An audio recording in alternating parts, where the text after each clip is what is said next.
Coach McMahon, it's Troy from Denver 7. Thanks for making some time for us today. What is it we should expect from the new punter, Sam Martin? What does he bring to the table? I mean, it looked like statistically the Lions, in terms of yards against and return, that they were near the top. What should we expect out of the new punter? I think the one thing that you're going to find with Sam is consistency. He's very, very consistent. Some people would call it boring. I love boring because he does the same thing all the time. So it's easy to game plan on our end, and it's hard to game plan on the other end. And then the other thing that he's been able to do through his career is hit the edges. So he's going to have that returner back there working sideline to sideline, and that's really what we've been trying to do, and what we want to continue to do is use that 12th man. When you use the sideline and you can push that returner towards that sideline, you got an extra body that's never ever missed a tackle, and that's what Sam's always been able to do. Is he's been able to use that 12th man, and he's had a great career. Next we've got Brandon Cristal, KOA. Brandon, go ahead, please. Brandon, go ahead, please. Brandon, we'll come back to you. I'm curious with KJ Hamler. He obviously has Oh, hey, Coach, you got me? Sorry about that. Yeah, we got you, Brandon. Sorry. Coach Fangio was quick to point out that even though KJ Hamler can return this draft night, that Diontae Brandon, Spencer, your connection's off. I think you're asking about returner. KJ Hamler. Brandon, your connection's off. I think you're asking on KJ Hamler. We'll just tee up Coach's KJ as a possible returner.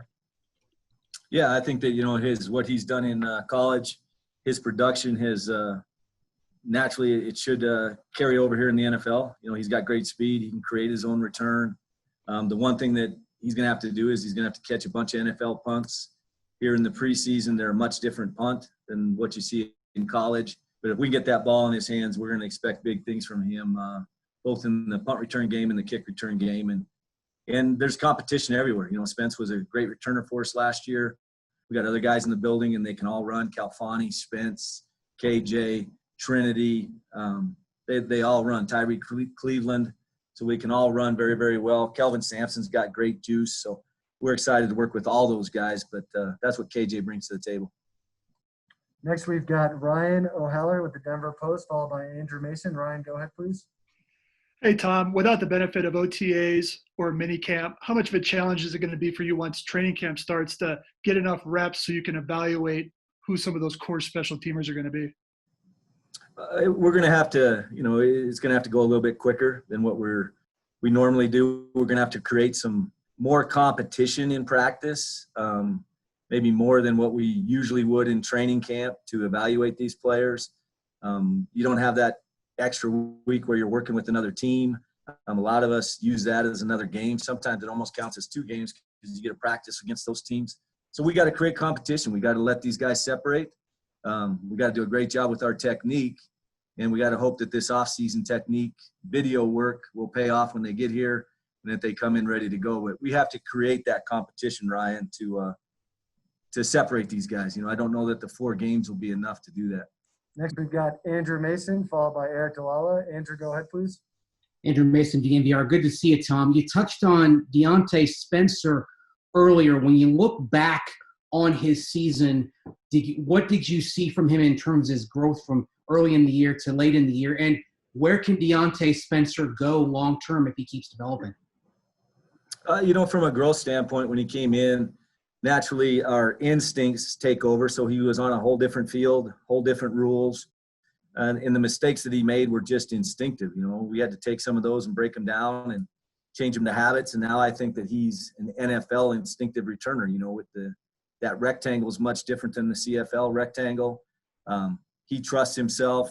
The one thing that he did is he's really, really studied the punter and the kicker, and he knew where that ball was going to be kicked the last 7-8 games much, much better than he did the first 6. And that gives you a head start. You're back underneath the ball. You have time now to just think about the catch and think about the return versus, when he first started out, the NFL punt game is much, much different, and so is the kickoff game. So it was hard for him to get under those balls before the ball was ever punted. So, number one, I think he can win pre-snap now. Where he's headed, to me, the sky's the limit. He can run. He's got courage. He's a rare small guy that can return kickoffs up the middle. You know, we have a lot of schemes that we asked him last year to return up the middle, and he hit it up the middle. And I think the biggest thing he's got to do now is he's got to work on breaking those tackles. You know, if he can break through and run through, and he's got stronger here in the offseason, so we look forward to seeing what he can do. Next up, Eric DeLalla, DenverBroncos.com. Eric, go ahead, please. Hey, Coach. We've obviously heard about Drew organizing these throwing sessions and get reps in, but for Brandon and Sam, how do you expect them to handle the offseason? Do they need to be getting reps in, or is it the type of thing where if they start July 28th or whatever it is, that they'll be able to be ready there? I think what you're asking is, do they need to work together?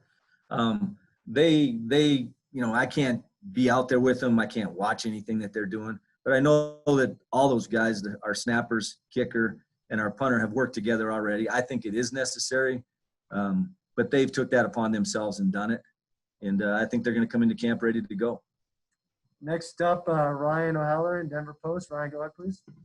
Hey, Tom, with Janovich and Booker being moved on, who are some of the young guys last year that got a lot of experience on special teams that you're expecting to become leaders on that unit this year?